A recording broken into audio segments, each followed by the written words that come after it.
So which niche should you choose? What's the most profitable? How do you find a niche which has money in it? And how do you find a niche that has zero competition? Hey, it's Patty here.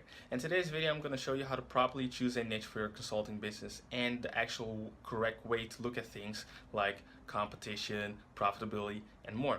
And what you'll be seeing are some of the most common mistakes that people make when trying to choose a niche for their consulting business and why they get stuck with moving forward at all.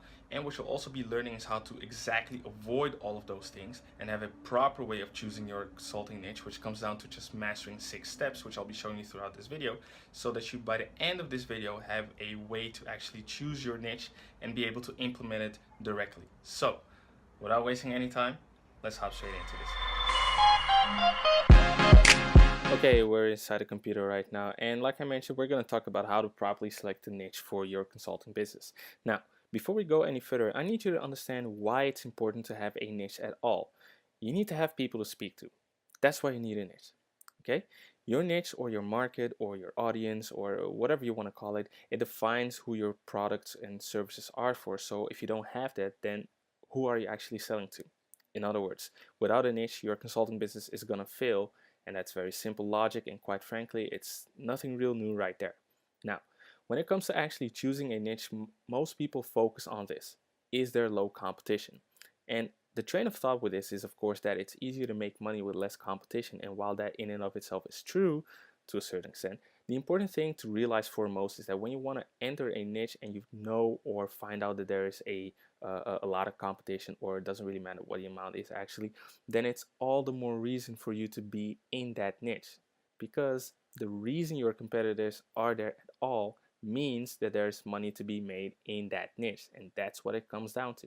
The other thing is that you'll find that what's way more important than the amount of competition is how to differentiate yourself from your competitors, or better yet, how to add more value to your niche as opposed to your competition. That's truly what it comes down to, and which is why you need to let go of finding or somehow discovering some kind of niche where there is zero competition and lots of money being spent. They don't exist. In fact, all those magical niches, as I like to call them, are actually niches that people try to make money in and fill with simply because they've got it backwards. And I'm going to show you what I mean by that in a moment. So let's take a look at some of the most common mistakes that people make when it comes to choosing their niche. Number one, how do most people approach their niches? Well, they got a backwards slash hope type strategy, so what I call. And you'll be seeing things like this. People choose an industry, for example, weight loss, and then they create an offer which they think will be interesting for their niche, and then they try to target people with what's basically a hope type strategy, hoping that it will work. What happens is that you'll be fighting an uphill battle every single time because you lack understanding of the niche, the desires and needs, which results in you not being able to really distinguish yourself, which in turn results in you not really being able to add any value. And if you're not adding value to your niche, you definitely won't be successful in terms of money. So it's a backwards way of approaching a niche. Another common mistake is determining the profitability of a niche. And what happens is that people choose a niche and try to see how profitable the niche is based on figures for services or products that relate to the front end side of the business of the niche, but they don't see or realize what happens on the back end side of the business, and thus come to the conclusion that a niche is not profitable.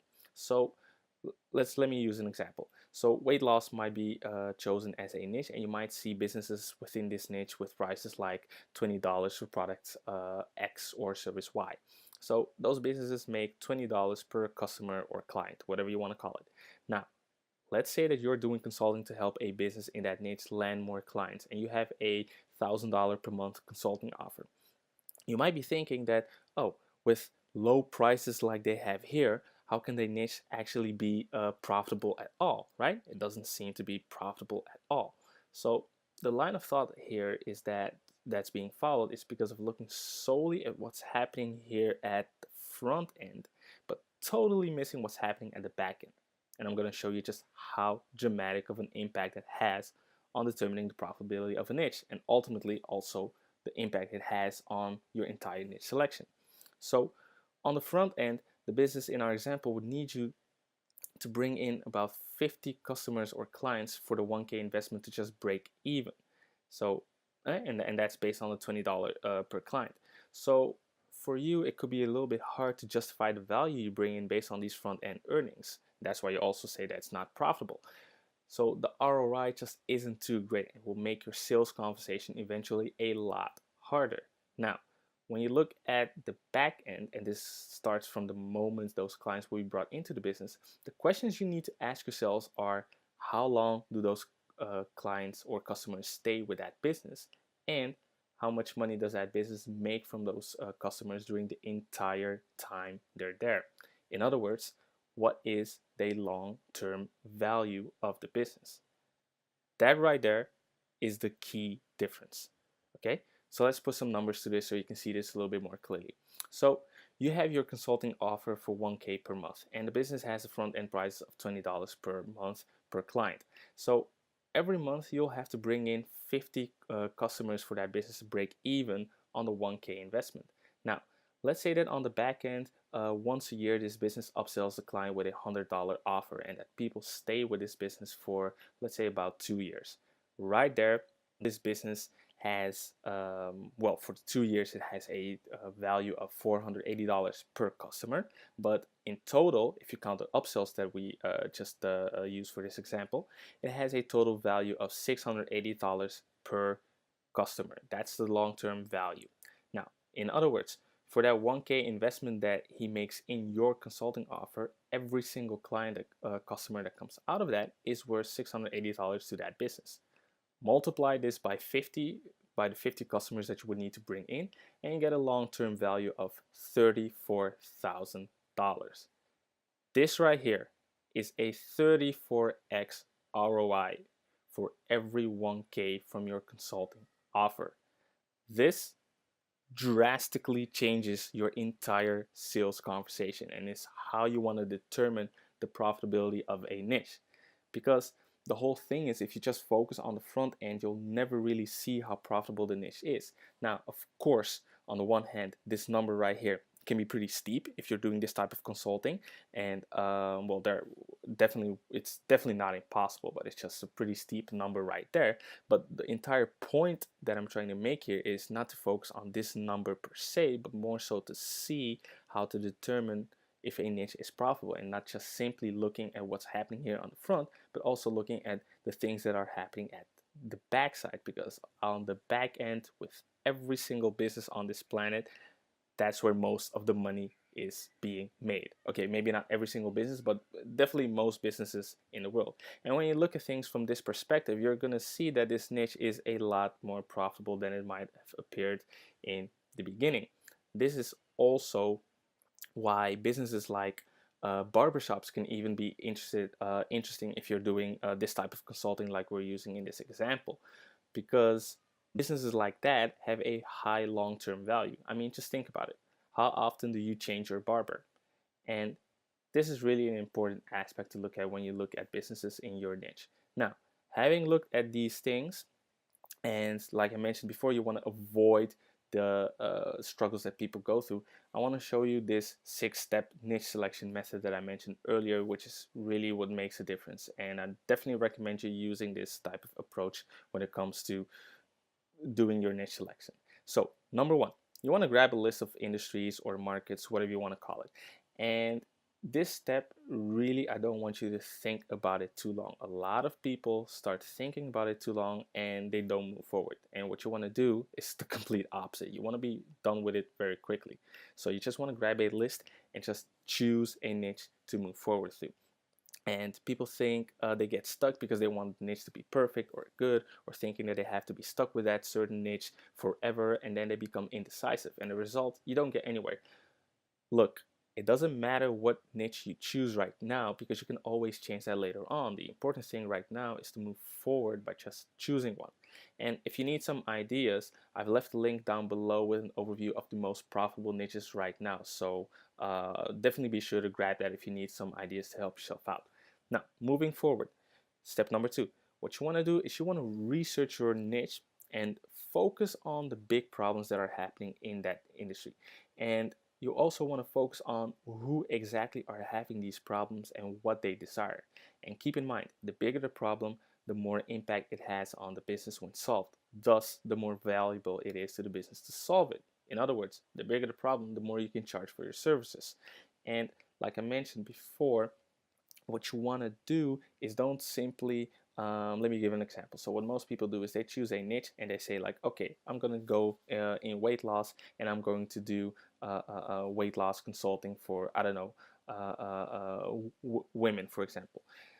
What you want to do is you want to see which problem within weight loss. Obviously, weight loss is a very broad niche, and you have a lot of multiple sub niches within this niche. And this is how you want to, this is the thought process you want to use. And within those sub niches, you want to take a look at what are the biggest problems or the biggest trends happening right now within this niche. And is this a problem that people have a high desire to solve? This is really what is going to help you to determine how big of a problem something is.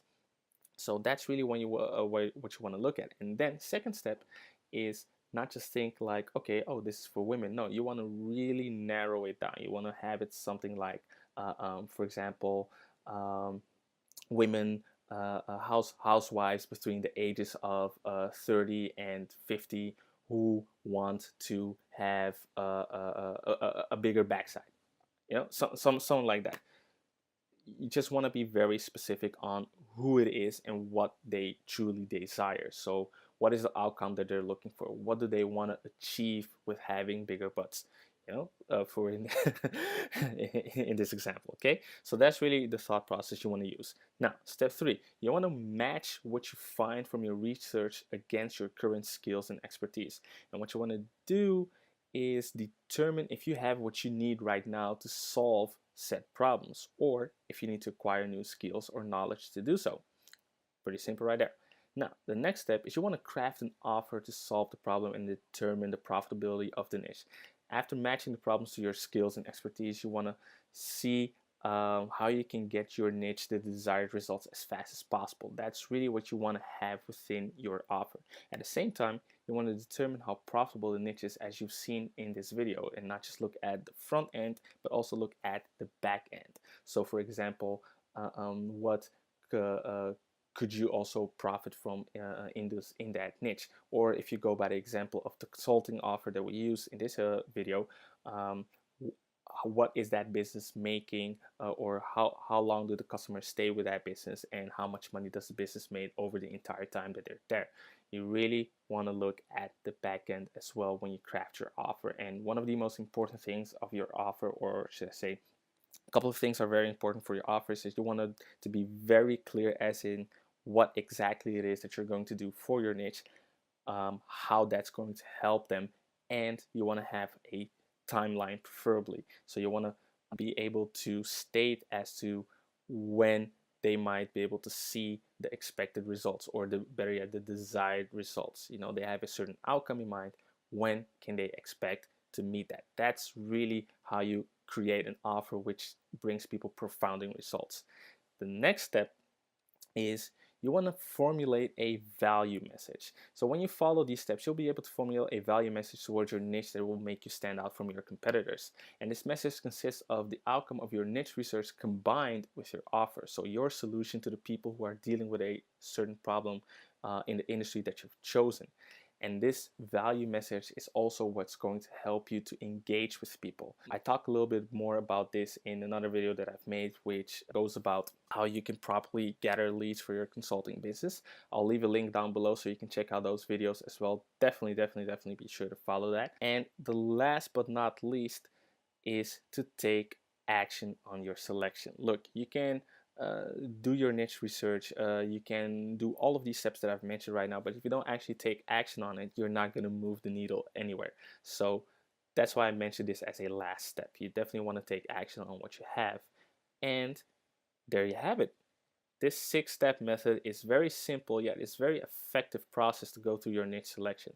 And I also talk a little bit more in my mentor group, where I break down this method even more step by step and help you to craft high value offers for your niches where you can easily leverage high amounts for your consulting offer, and also show you certain tools that you can use to significantly speed up this entire process, and also a lot of more things that can definitely help you with your niche selection.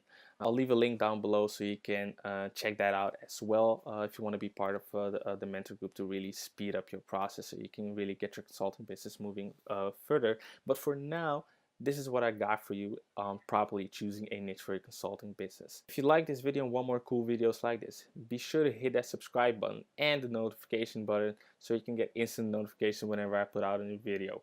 Also, be sure to hit that like button and leave a comment down below so I can hang out with you in the comment section. So, this has been Patty, and I'll see you in the next video.